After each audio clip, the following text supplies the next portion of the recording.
Hello friends, అందరికీ నమస్తే. నేను ఈరోజు చేయబోయే రెసిపీ వచ్చేసి మటన్ గ్రేవీ కర్రీ. ఈ కర్రీని ఇలా గ్రేవీలాగా చేసుకొని తింటే చాలా బాగుంటుంది. ఇది నేను రెస్టారెంట్ స్టైల్లో ట్రై చేశాను. సో మీకు కూడా ఇలా గ్రేవీ కర్రీ కావాలనుకుంటే ట్రై చేయండి. సో వీడియోలో స్టార్ట్ చేసేద్దాం.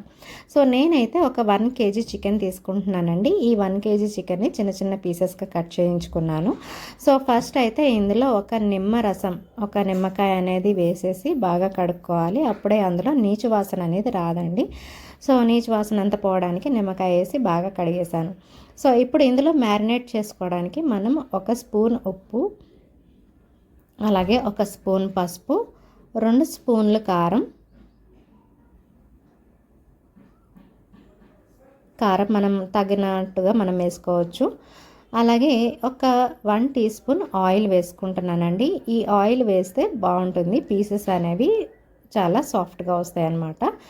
సో ఒక బద్ద నిమ్మరసం వేసేసి బాగా కలుపుకోవాలి. ప్రతి ముక్కకి ఉప్పు కారం కలిసేలాగా బాగా కలుపుకోవాలండి. దీన్ని అట్లీస్ట్ 1 అవర్ వరకైనా మనం మ్యారినేట్ చేసుకోవాలి. మీకు కుదిరితే కనుక ఫ్రిడ్జ్లో పెట్టుకోవచ్చు ఒక 1 అవర్, లేదా నైట్ కలిపేసి పెట్టుకున్నా సరే చాలా బాగుంటుంది. అదే రెస్టారెంట్స్లో అయితే నైట్ అంతా మ్యారినేట్ చేసి పెడతారు కాబట్టి మనకి పీస్ అనేది చాలా సాఫ్ట్గా వస్తుందన్నమాట. నేనైతే ఇప్పుడు నేను ఒక 1 అవర్ వరకు ఫ్రిడ్జ్లో మ్యారినేట్ చేసి పెడుతున్నానండి.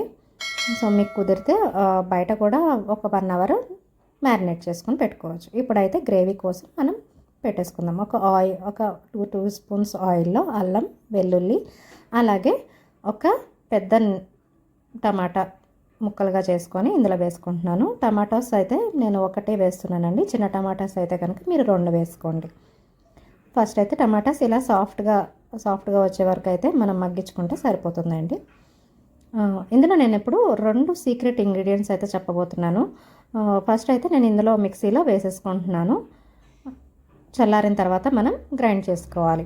తర్వాత ఇందులో కొంచెం కొత్తిమీర వేసుకొని గ్రైండ్ చేసుకోవాలి. మెత్తగా గ్రైండ్ చేసుకుంటే సరిపోతుంది. ఇందులో నేను ఇప్పుడు సీక్రెట్ ఇంగ్రీడియంట్ ఏంటంటే నువ్వులు, ఒక 1.5 స్పూన్ నువ్వులు వేసుకొని, అలాగే ఆనియన్స్ అనేవి ఇలాగా మనం ఫ్రై చేసుకొని పెట్టుకున్నాం అనమాట. ఇదైతే చాలా మంచి టెక్స్చర్ ఇస్తుంది, అలాగే చాలా మంచి టేస్ట్ ఇస్తుంది. సో ఇలాగా నేను ఆయిల్లో ఆనియన్స్ని ఫ్రై చేసుకొని ఇందులో వేసుకొని పేస్ట్ చేసుకోబోతున్నాను.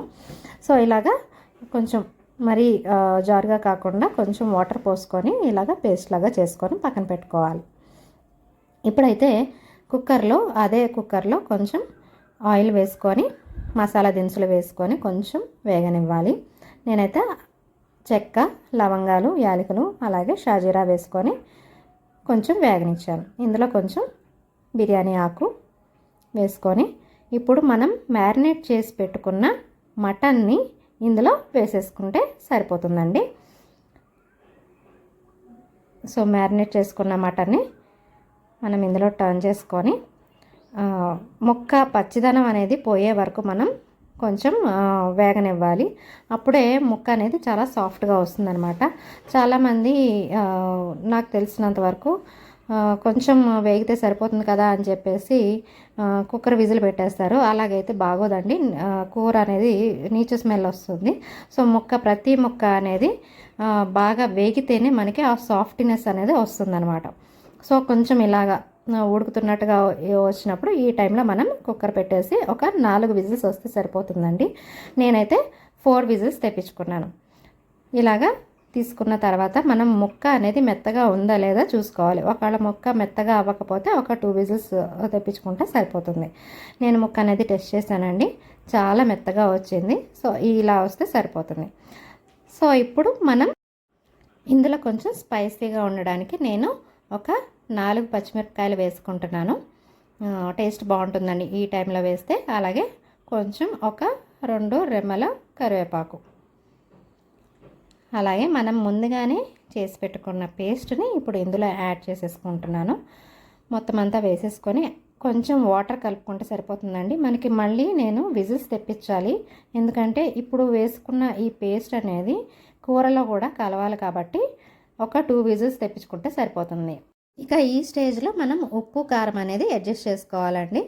నేను గరం మసాలా ఇందులో ఇందాకడ పేస్ట్లో వేసాను, అది స్కిప్ అయింది, సారీ. సో గరం మసాలా కూడా వేసేసి ఒక 2 విజిల్స్ తెప్పించుకుంటే సరిపోతుంది. అంతేనండి, గ్రేవీ కర్రీ రెస్టారెంట్ స్టైల్లో రెడీ అయిపోయింది. లాస్ట్లో మనం కొంచెం ఒక స్పూన్ వెన్న కానీ నెయ్యి కానీ వేసుకుంటే చాలా అద్భుతంగా ఉంటుంది. సో ఇదండి నేను చేస్తున్న మటన్ రెసిపీ. మీకు నచ్చితే కనుక మీరు కూడా ట్రై చేసి ఎలా వచ్చిందో నాకు కూడా కామెంట్ సెక్షన్లో కామెంట్ చేయండి. Please subscribe my channel. Thank you.